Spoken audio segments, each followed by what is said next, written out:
المرجب کا مہینہ ہے۔ دوسرے لحاظ سے دیکھا جائے تو انگریزی سال کا آغاز بھی ہے۔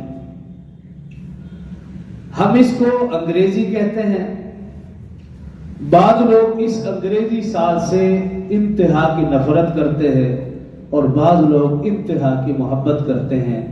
جو لوگ انتہا کی محبت کرتے ہیں، آپ نے ان کو ہیپی نیو ایئر کے نام سے دیکھ لیا کہ انہوں نے کس طرح اسلامی حدود کو پامال کیا، رنگ رلیاں منائیں اور اللہ رسول صلی اللہ علیہ وسلم کے فرامین کو توڑا۔ ایسے لوگ یہ دعویٰ کرتے ہیں کہ ہمیں اس سال سے، اس دن سے محبت ہے، اور بعض لوگ انتہا کی نفرت کرتے ہیں کہ اس مہینے کا، اس سال کا نام لینا، اور جو لوگ اس حوالے سے مبارکباد پیش کرتے ہیں ان کو وہ اچھا نہیں سمجھتے۔ تو سورہ رحمان اس کے اندر ایک آیت مبارکہ ہے، الشمس والقمر بحسبان، جس میں اللہ رب العزت نے ارشاد فرمایا، حکم فرمایا کہ سورج اور چاند دونوں طریقوں سے اپنا حساب رکھو، شمسی بھی اور قمری بھی، یہ دونوں اللہ کی طرف سے طریقے ہیں، انگریز کی طریق تو ہے ہی نہیں۔ ہاں ایک طریق چلی آ رہی تھی تو انہوں نے اس طریق کو اپنی طرف منسوخ کر دیا، اس لیے اس طریق سے بھی حد درجے نفرت نہ کیجیے۔ ہاں اس حد تک تو نفرت درست ہے کہ انگریز اپنے سارے کام اس طریق کے حوالے سے کرتے ہیں، مسلمانوں کو چاہیے کہ وہ عربی طریق کے حوالے سے اپنے سارے کام، سارے امور انجام دیں، لیکن نفرت نہیں۔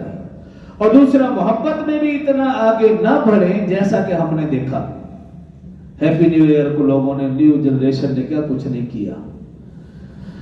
ہمارے استاد کہا کرتے تھے کہ جو محترم لوگ ہیں ان کا سال محرم سے شروع ہوتا ہے، جو جانور قسم کے لوگ ہیں ان کا سال جنوری سے شروع ہوتا ہے، کیونکہ جو کفار ہیں ان کو قرآن میں اللہ نے کہا اولئک کالانعام بل ہم اضل، کہ یہ جانوروں سے بھی برے ہیں۔ تو یہ ان کی شناخت ہے، ان کی نشاندہی ہے۔ مسلمانوں کو ان کی شناخت اور ان کی پہچان کو اپنے اوپر نہیں لینا چاہیے۔ اور اسلامی مہینوں کے لحاظ سے رجب کا مہینہ ہے۔ رسول اللہ صلی اللہ علیہ وآلہ وسلم کی حدیث مبارکہ جو میں نے پڑھی کہ رسول اللہ حضرت انس رضی اللہ عنہ راوی ہیں کہ جب بھی رجب المرجب کا مہینہ شروع ہوتا، رسول اللہ صلی اللہ علیہ وسلم یہ دعا مانگا کرتے تھے، اللہم بارک لنا فی رجب و شعبان و بلغنا رمضان۔ یہ دعا رسول اللہ صلی اللہ علیہ وسلم مانگتے تھے۔ نیا چاند دیکھنے کی دعا اور ہے، لیکن جب رجب کا چاند نظر آتا تو پھر یہ دعا بھی رسول اللہ صلی اللہ علیہ وسلم پڑھتے تھے، جس کا ترجمہ یہ ہے کہ اے اللہ ہمارے لیے رجب اور شعبان کے مہینے میں خیر و برکت عطا فرما اور ہمیں خیر اور سلامتی سے رمضان المبارک تک پہنچا، آمین۔ یہ دعا رسول اللہ صلی اللہ علیہ وسلم۔ اب یہ دعا بتا رہی ہے کہ ان تینوں مہینوں کا آپس میں گہرا تعلق ہے، رجب، شعبان اور رمضان۔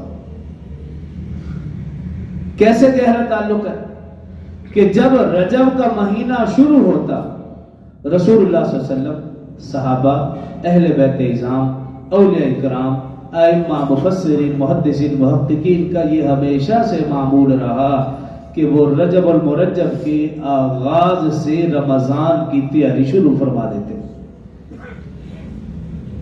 اور پھر جب شعبان کا مہینہ آتا تو تیاری میں، عبادت و ریاضت میں اور اضافہ، اور رمضان کا مہینہ وہ تو ہے ہی عبادت اور ریاضت کا مہینہ۔ تو ان تینوں مہینوں کا آپس میں گہرا تعلق ہے، رجب، شعبان اور رمضان۔